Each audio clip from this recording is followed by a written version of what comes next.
Keep this in mind that the devil and all temptations are attractive. I think that many of you saw the film The Passion of the Christ of Mel Gibson. And very interesting is that Mel Gibson presents the devil as an attractive woman. And really I like the idea. Imagine that I see the devil with a long tail and with big nails and with a goat's face. Do you think that the devil will attract me? Do you think that I can be tempted by him? He will make me escape. So the devil appears in front of me as something beautiful, as something attractive. And temptation is attractive. And it was attractive also for Jesus. But Jesus was strong enough to say to the devil, I will adore only my God. If you are ready to give them to me gratis, and the Father is telling me to go on the cross, I will choose what the Father is telling me. I will adore my Father. So you can see that the devil tries always to tempt me through something that in itself is attractive. And that is why we must be very careful in front of temptations. All of us are tempted, and all of us have experiences of temptation. Well, not every temptation is coming from the devil. This is a statement given by Paul VI. It could be my father who is tempting me, telling me there is no need to go to the Eucharist. It could be my character that is tempting me. It could be the environment I am living in that is tempting me. But anyhow, in every temptation, there is always directly or indirectly the devil, trying always to divert me and to distract me from Jesus. And in fact, this is the main temptation of the devil, distracting me from Jesus. And today he is using new methods how to distract me from Jesus. Many Christians, for example, are leaving their religion and going to Buddhism or to Eastern religion. We cannot for sure exclude that also in these Eastern religion there could be some truth and some beauty. But for the devil, the important thing is distract me from looking at Jesus.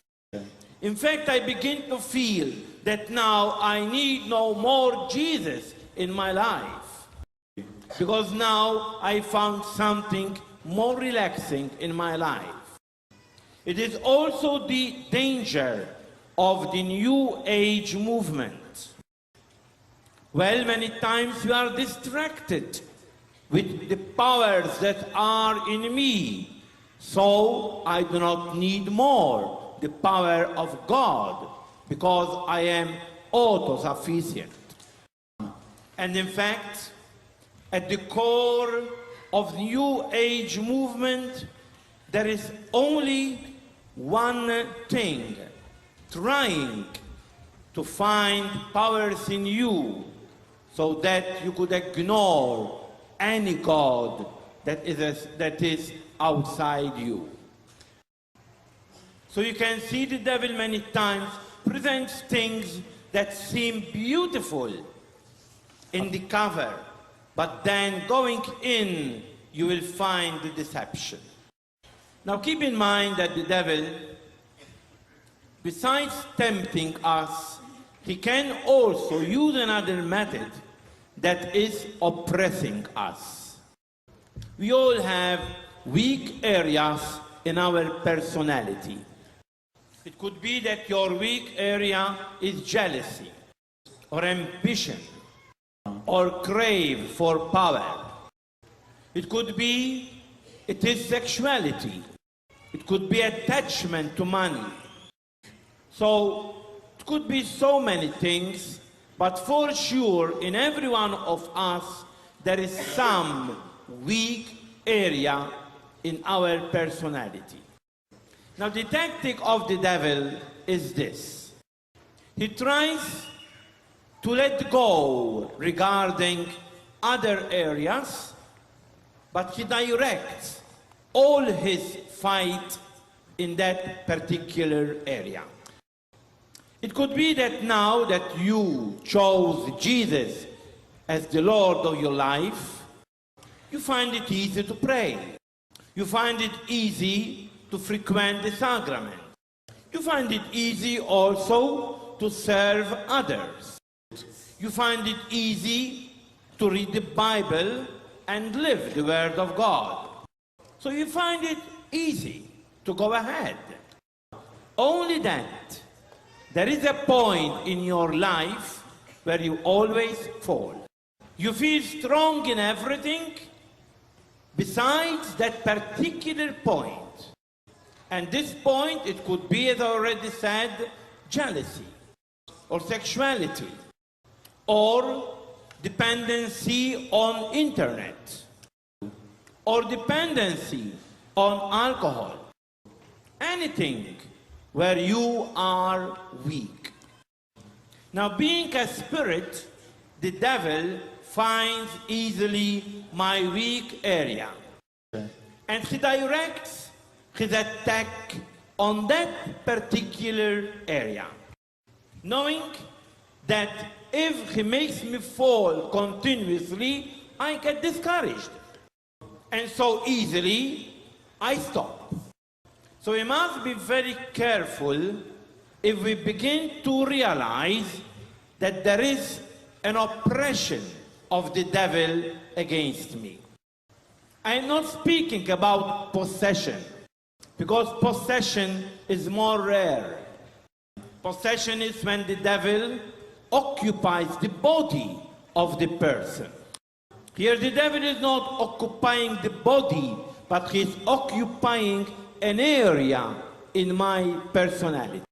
And how can I fight this oppression of Satan? What I suggest is to do it after Holy Communion, when you are full of Jesus. And in that moment, renounce to the evil one. In Jesus' name, I renounce to any evil spirit of sexuality or other thing in me or against me.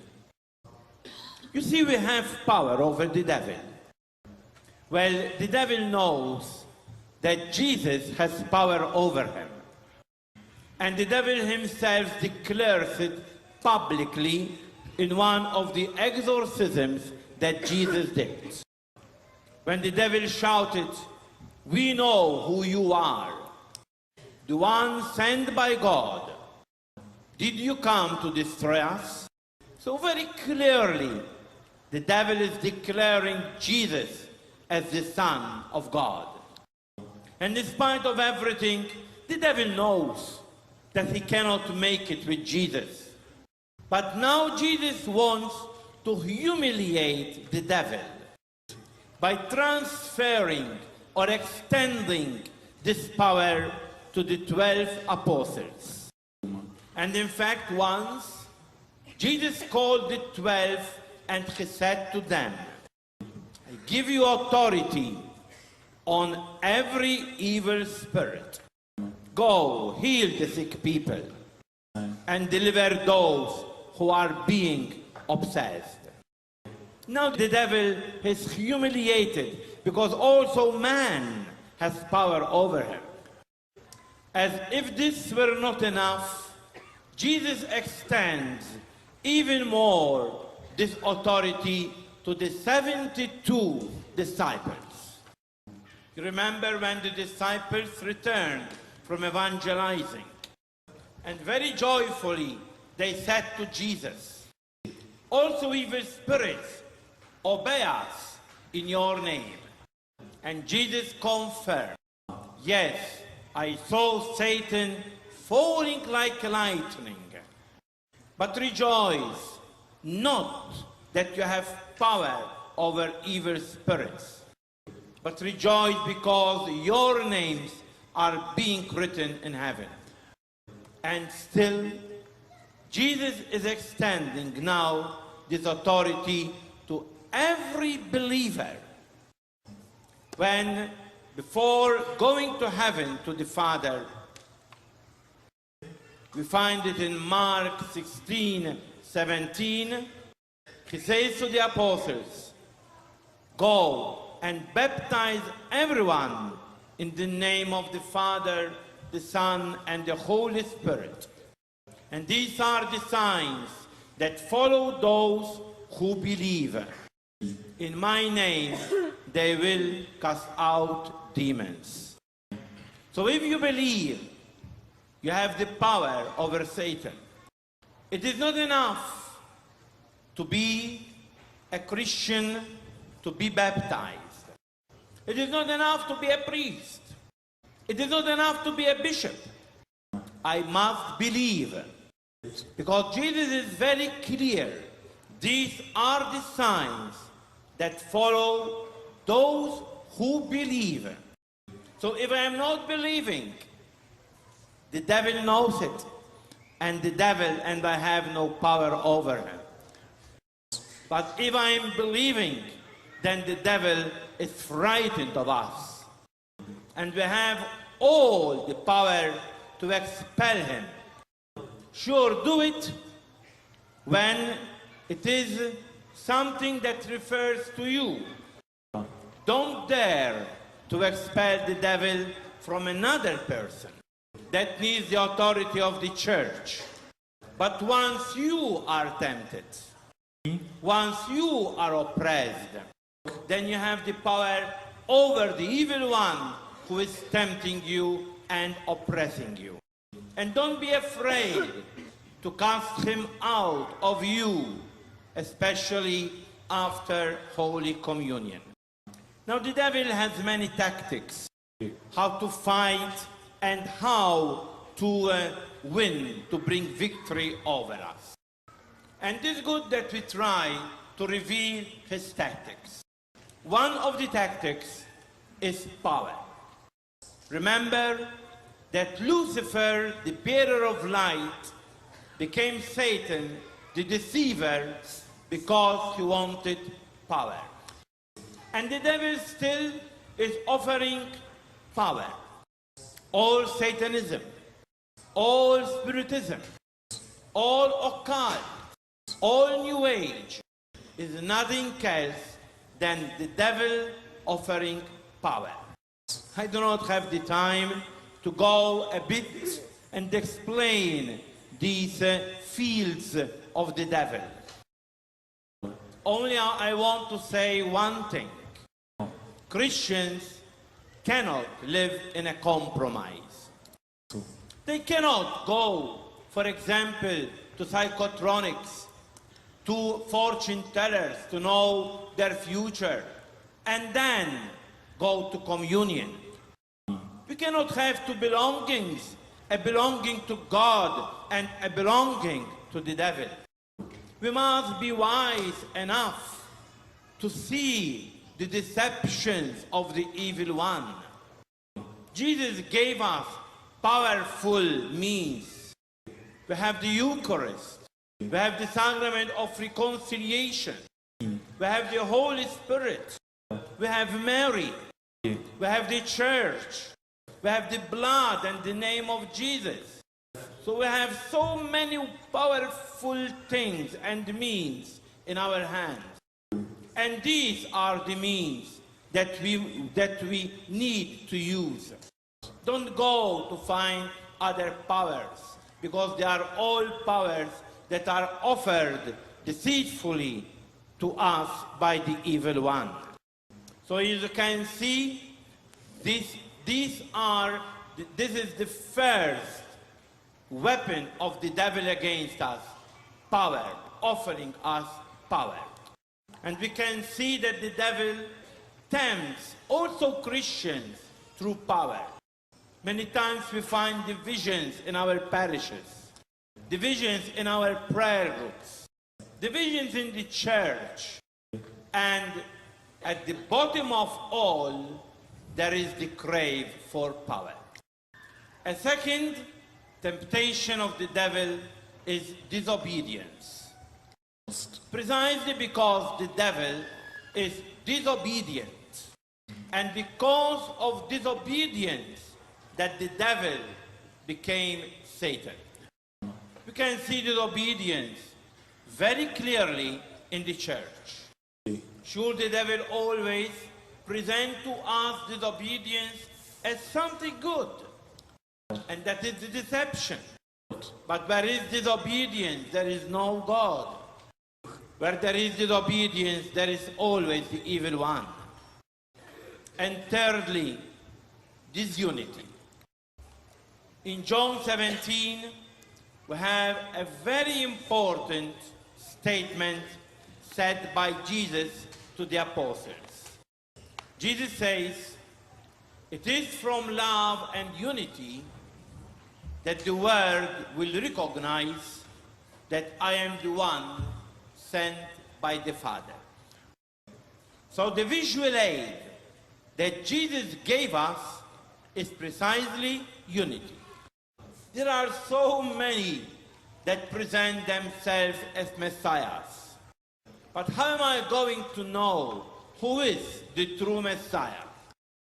And Jesus gave us the visual aid. The world will recognize that I am the Messiah and not another one, from your love and unity. So that means that we are credible in front of others only if they see that we are one. Not from all other things. Not because we have a Bible. Also Muslims have their Quran.